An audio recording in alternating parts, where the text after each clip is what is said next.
Մարտակերտի շրջվարչակազմի ղեկավար Վլադիկ Խաչատրյանը նախ ներկայացրել է 2013 թվականի հունվար-սեպտեմբեր ամիսներին շրջանում գյուղատնտեսության հիմնական ցուցանիշները, դրանք ի դեպ այնքան էլ հուսադրող չեն։ Ավելին, հաշվետու ժամանակաշրջանում Մարտակերտի շրջանն ապահովել է գյուղատնտեսության ընդհանուր համախառն արտադրանքի 10.5%-ը նախորդ տարվա նույն ժամանակաշրջանի 11.1%-ի դիմաց։ 25.7%-ով նվազել են գյուղատնտեսական հիմնական մշակաբույսերի ցանքատարածքները։ Ցորենի համեմատ կրկնակի ավելացել են գարու և եգիպտացորենի տարածքները։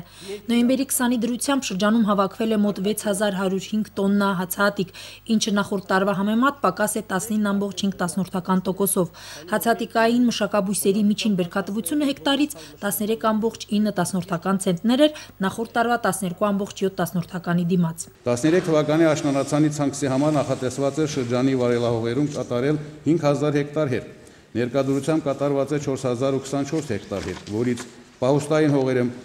1540 հեկտար, ցանված է 3152 հեկտար, որից պետական պահուստային ֆոնդում 1242.5 հեկտար։ Չնայած ուշացումով, այնուամենայնիվ հերկի և ցանքսի աշխատանքները շարունակվում են։ Հայտ ներկայացրած համայնքները գյուղի և գյուղատնտեսության աջակցության հիմնադրամից սուբսիդավորման կարգով 1 լիտրի 350 դրամով դիզվառելիք են ստացել։ Ըստ շրջվարչակազմի ղեկավարի, աջակցությունը զգալիորեն նպաստել է հերկի աշխատանքների ակտիվացմանը։ Անժխտելի է, որ Մարտակերտի շրջանը հանրապետության մյուս շրջանների համեմատ զարգանալու լուրջ նախադրյալներ ունի, սակայն վարչապետը ցավով է նշում, որ առկա ներուժն ամբողջությամբ չի օգտագործվում։ Արա Հարությունյանը նշեց շրջանում տարբեր ուղղություններով իրականացվող այն ծրագրերը, որոնք հանդիսանում են երկրի տնտեսության զարգացման լուրջ հիմք։ Դա Կաշենի հանքավայրի շահագործումն է, Ամռանը կվերագործարկվի Մաղավուզի հանքը, նախատեսվում է շրջանում մինչև 7 փոքր հեկ կառուցել, ինչը ենթադրում է նաև նոր աշխատատեղեր։ Ճանապարհն է շուտով սկսվելու Մարտակերտ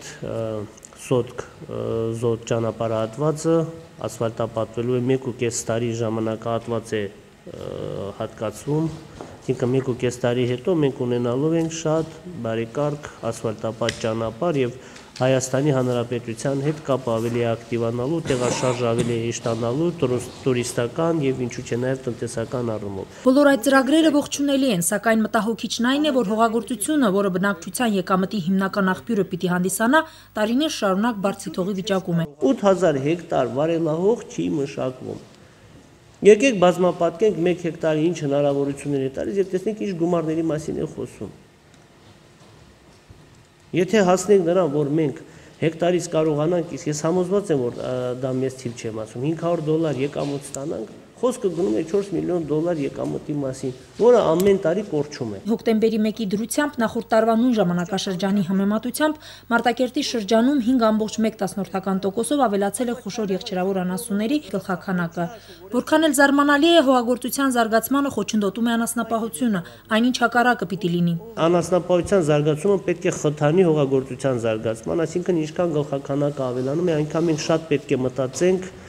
կերային բազա ունենալու առումով եւ ավելի շատ աշխատանք կատարենք այդ մշակաբույսերը մեր երկրում նորից զարգացնելու համար։ Շատերը խուսափում են հողի մշակությունից, քանի որ ազատ պահվող անասունները ներխուժելով մշակովի տարածքներ մեծ վնաս են հասցնում։ Խնդիրը նույն սրությունն ունի բոլոր շրջաններում։ Պատժամիջոցներ մենք պետք է կիրառենք այն անպատասխանատու, անբարեխիղճ քաղաքացիների նկատմամբ, ովքեր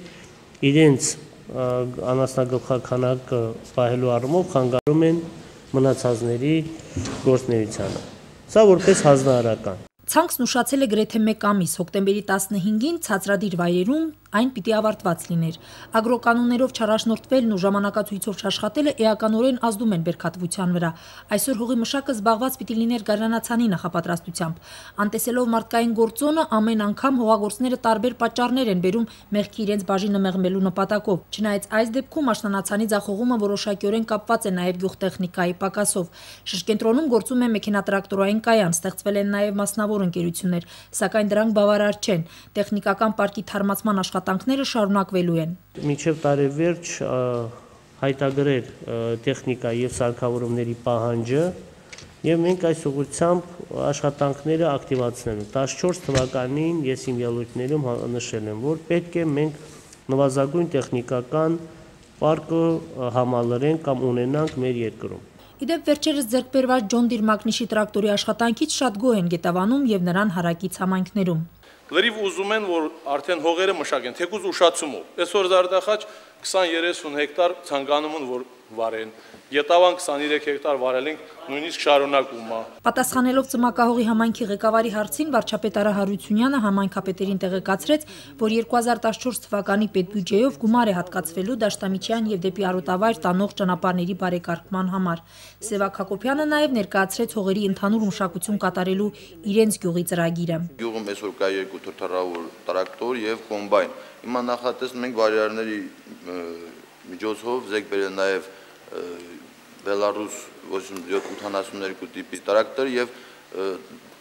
այդ ստեղծենք մի հատ կոմպլեքս, կարելի ասած, մի հատ միավորում, ունենք Ծմակահող բարեգործական հիմնադրամ նորաստեղծ եւ այդ հիմնադրամի շուրջը փորձում ենք ստեղծել մի հատ կոոպերացիա, որը ծմակահողցիներին կմիավորի այդ կոոպերացիայի շուրջը։ Վարչապետը ողջունեց նման նախաձեռնությունները։ Այն գյուղերը, որտեղ կիրականացվեն նման ծրագրեր, կարժանանան կառավարության հավանությանն ու աջակցությանը։ Գոհար Ռուստամյան, Միրուժան Մարտիրոսյան, օր։